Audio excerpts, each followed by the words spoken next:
کہ ہمارے بھائی ہیں عبید الرحمان محسن صاحب، انہوں نے یہ بات بتلائی ہے کہ ان کا ایک کلیگ ہوا کرتا تھا اور ابھی بھی وہ زندہ اکاڑا ان کا کلیگ تھا، اس کو کیا ہو گیا، جیسے رسول اللہ نے فرمایا کہ یہ سورت ہر زہر کے لیے شفا ہے، ان کے کلیگ کو بلڈ کینسر ہو گیا اور ڈاکٹروں نے کہا اب آپ شادی نہ کریں، یہ تو ایسی موذی بیماری ہے، اس کا بڑا لمبا چوڑا خرچہ، اگر باہر جائیں گے پورے کا پورا بلڈ بدلائیں گے پھر بھی چانسز ہوتے ہیں دوبارہ لگنے کی وغیرہ وغیرہ، اب آپ شادی نہ کریں، چند دن کی آپ کی عمر ہے۔ تو شیخ عبید الرحمان محسن بھائی نے اس کو یہ بات کہی کہ اب تو ہر طرف سے تو مایوس ہو گیا نا، لیکن ایک در ابھی کھلا ہے، وہ در رب کا در ہے، اللہ ہی شفا دینے والا ہے، اور اللہ رب العزت نے نبی کریم کے ذریعے ہمیں اس سورت کی رہنمائی کی ہے۔ میں تجھے یہ بات کہتا ہوں کہ تو سورت فاتحہ 41 مرتبہ فجر کے بعد پڑھا کرو، کتنے دن؟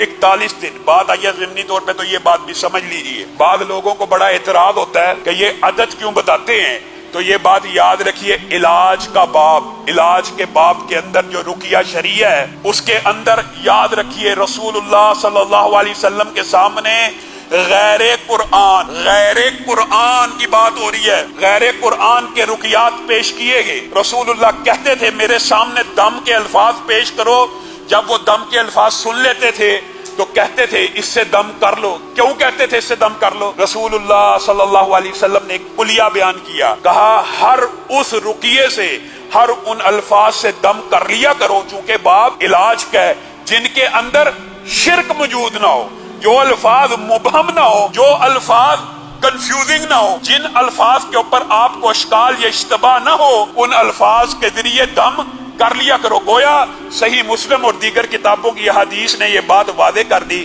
کہ جب تک کسی دم کے اندر شرک موجود نہیں ہے اس کو کرنے کی اجازت ہے۔ اور اس بات سے علماء اور محدثین نے ایک اور باب نکالا، کیا؟ علاج کے باب میں رسول اللہ صلی اللہ علیہ وسلم نے ہر علاج کی اجازت دی ہے سوائے جس میں شرک ہو۔ اگر ہم علاج کا باب بھی بند کر دیں گے تو بتائیے کیا انجیکشن رسول اللہ صلی اللہ علیہ وسلم کے دور میں تھا؟ کیا ڈرپ رسول اللہ صلی اللہ علیہ وسلم کے دور میں تھی؟ کیا آج کل کے آپریشن موجود تھے؟ چونکہ ان میں شرک کا کوئی شائبہ موجود نہیں ہے اس لیے یہ سارے علاج کے طریقے جائز ہیں۔ کسی وظیفے کا عدد بیان کرنا کہ اتنی مرتبہ پڑھ کر دم کر لو، اس کے اندر کسی بھی قسم کی شرک کی بات موجود نہیں ہے، یہ کیا تجربہ ہے۔ اور یہ کیوں کہا جاتا ہے؟ اگر آپ کسی کو کہیں گے نا یار سورت فاتحہ پڑھ کے دم کیا کرو، اب آپ کو کیا پتا وہ کتنی دفعہ پڑھ رہا ہے، ایک دفعہ پڑھ رہا ہے، 2 دفعہ پڑھ رہا ہے، کتنی دفعہ پڑھ رہا ہے، اس لیے تعداد مقرر کی جاتی ہے۔ علماء کے مشاہدات اور تجربات ہیں کہ میں نے ایک بندے کو بیمار تھا اس کے اوپر دم کرنا شروع کیا، میں کس عدد پہ پہنچا تو اس کو شفا ملی۔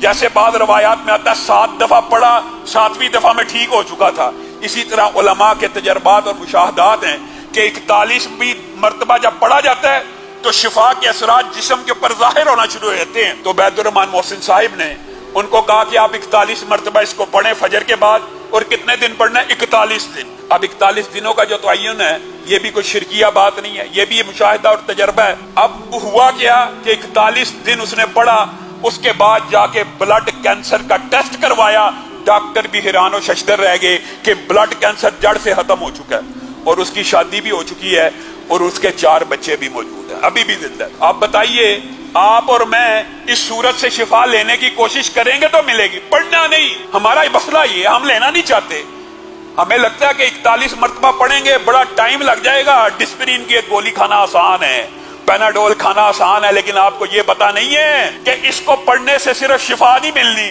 دوسری طرف نامہ اعمال میں نیکیاں بھی لکھی جا رہی ہیں۔ یہ آپ اپنا ہی نقصان کر رہے ہیں۔